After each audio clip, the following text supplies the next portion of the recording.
dito? Baka mag-iisang linggo pa lang po. Hindi yun siguro napansin. Kasi hanggang hapon lang po ang trabaho. Eh, ma'am, kasi palagi ng gabi ang uwi niyo eh. Eh, bakit po ba? Wala ho.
Akala ko ba umalis ka na? Eh, bakit sinito ka pa?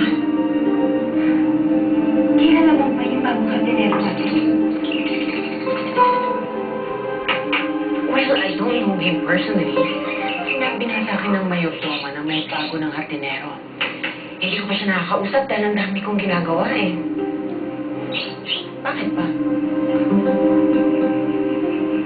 Kaya si Dino, Mama. Yung matali kong kaibigan. Madalas mong naikukwento sa akin si Dino. Pero hindi ko maalam kung anong itsura niya. Siguradong nandito siya para paaminin ako si Ella. Ano yun ang plano mo? Kailangan natin siyang paalisin kahit masakit. Hindi pa panahon para malaman niya ako si Ella. Kailangan kausapin natin siya, Mama.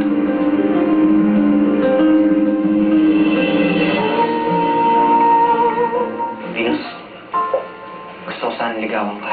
Mahal kita. Ayoko na mawala ka pa ulit eh. Not again. Kahit mahirap kalimutan ng sakit, this is just all part of the game. Yung Dino na yun na nagligtas kay Aurelio, nakakaduda lang.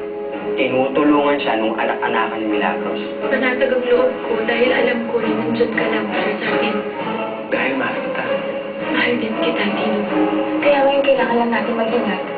May tatong consumers na reklamo daw sila sa Europe Food and Drugs. Dahil sa adverse effect ng produkto sa kanila. Namumula daw po yung mga palatilan. Dino, ano yung connection yung dalawa?